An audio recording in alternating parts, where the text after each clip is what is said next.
나에게 죄범한 형제자매를 용서할 수 있는 용기는 불량 채무자인 내가 하나님께 1만 달란트 부채를 탕감받았다는 깨달음에서 나옵니다. 그렇습니다. 하나님께 탕감받은 죄인이라는 처절한 인식은 다른 형제자매를 용서해 줄 수 있는 마중물 역할을 하게 됩니다.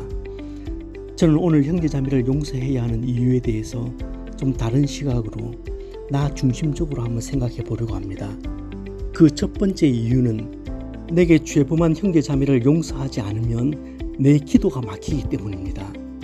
한 공동체 안에서 내가 용서하지 못하고 있는 형제자매가 있으면 반드시 나의 영적 생활에 나타나는 현상이 하나 있습니다. 기도가 막힌다는 겁니다. 용서하지 않으면 기도가 막힙니다. 설령 기도를 한다고 해도 하나님께서 그 기도를 들으실지 의문입니다. 하나님의 성령을 근심하게 하지 말라. 서로 용서하기를 하나님이 너희를 용서하심 같이 하라. 우리가 형제자매를 용서하지 못할 때 성령님은 근심하십니다. 성령께서는 막힌 담을 허시는 분이시고 둘로 나누신 것을 하나로 묶으시는 분이시기 때문입니다. 성령님을 근심하게 해놓고 기도하면서 기도 응답을 기대할 수 있겠습니까? 우리가 하나님 아버지께 드리는 기도는 무당들이 하는 것처럼 소원을 비는 푸닥거리가 아닙니다. 하나님은 인격적인 분입니다. 때문에 하나님은 우리가 기도할 때 단순히 우리의 기도 제목만 받으시는 것이 아니라 기도하는 자를 받으십니다. 만약 기도하는 자가 다른 형제자매를 향해 이를 갈고 있고 칼날을 세우고 있으면서 하나님 저희 죄를 용서해 주세요 라고 기도한다면 그 기도에 어떻게 진정성이 있다고 말할 수 있겠습니까? 어떻게 그 기도를 하나님께서 들으시겠습니까? 칼빈은 기독교 강요라는 책에서 이렇게 말합니다. 마음에 미워하는 감정을 계속 붙들고 있다면 안갚음할 궁리를 하거나 어떻게든 해코지할 기회를 골똘히 찾고 있다면 이 기도를 드려봐야 하나님께 우리 죄를 용서하지 말아달라고 간청하는 꼴이 될 따름이다. 때문에 예배를 드리고 예물을 드리기 전에 먼저 해야 할 일도 가서 형제와 화해하는 일입니다. 주님은 내가 드리는 예배와 예물만 보시는 것이 아닙니다. 내가 형제 자매와 어떤 관계를 맺고 있는지도 함께 보십니다.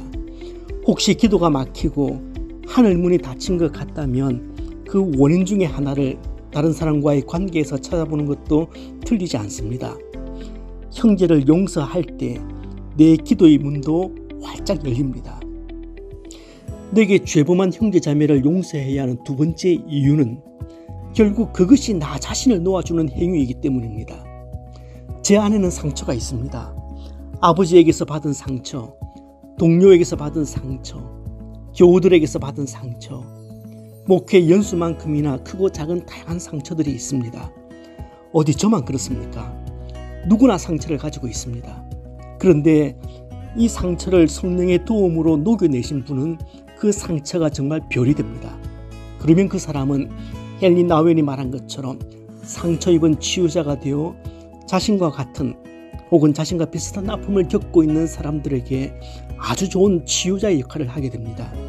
인간 백신이 되는 거죠. 문제는 그 상처를 녹여내지 못하고 그 상처를 부둥켜 안고 살아가는 분들입니다. 녹지 않은 상처, 해결되지 않은 상처는 그냥 사라지는 것이 아니라 내 속에 켜켜이 쌓이게 됩니다. 그러면서 분노를 비롯한 온갖 부정적 감정들을 만들어냅니다. 그 분노와 부정적 감정들이 때로는 숨을 쉴 수 없을 정도로 나를 짓누르게 됩니다. 해결되지 않은 상처가 끔찍한 감옥을 만들어내는 거죠. 상처를 안겨준 사람을 볼 때마다 지옥을 경험하는 겁니다. 조금 더 나아가서 비뚤어진 우리 내면의 상처들은 나를 향한 하나님의 사랑과 형제자매의 사랑조차도 전부 왜곡되게 보도록 합니다. 상처를 부둥켜 안고 살아가는 한 그 상처는 절대 낫지 않습니다. 내면의 상처 때문에 다른 사람들과 관계를 맺는 것도 힘겨워합니다. 분명한 것은 용서하지 않는 한 그 상처를 끝까지 지고 가야 한다는 것입니다. 그것은 자신을 스스로 죽이는 자의 행위와 다를 바가 없습니다. 평안은 깨지고 영혼은 어둠으로 덮이는 겁니다. 이런 악몽에서 깰 수 있는 방법은 분명합니다. 나 자신을 위해서 나에게 상처를 준 그 사람을 풀어주는 겁니다. 현실적으로, 아니 정말 이기적으로 말씀드리겠습니다. 용서는 나 자신의 아주 너그러운 크리스찬임을 드러내 보이기 위해서가 아닙니다. 사실은 내가 살기 위해서, 내가 영적으로 살기 위해서 필요한 것입니다. 내가 안 죽으려고, 내가 내 마음의 감옥에서 탈옥하기 위해서 필요한 것입니다. 여러분, 지옥에 가지 않고도 얼마든지 지옥을 경험하며 살 수 있습니다. 용서라는 말이 작동되지 않는 현장은 지옥입니다. 죽어서 가는 지옥도 있지만 살아서 경험하는 지옥도 있습니다. 아마 교회 안에서 신앙생활을 하면서 한 번씩은 그런 지옥들 다 경험해 보셨을 겁니다. 부모 자식 사이에서도, 혈육 사이에서도 경험해 보셨을 수 있습니다. 어쩌면 지금 직장에서 일터에서 경험하고 계실 수도 있습니다. 그래서 입은 바짝바짝 마르고 속은 새까맣게 타고 있는지도 모르겠습니다. 그러면 내 가슴 속은 감옥이 되고 지옥이 되는 겁니다. 때문에 나의 기도가 막히지 않기 위해서, 나 자신이 영적으로 죽지 않기 위해서, 무엇보다 나 자신을 풀어주기 위해서 이제 내게 범죄한 형제 자매를 기도하는 가운데 용서해 주시기를 바랍니다.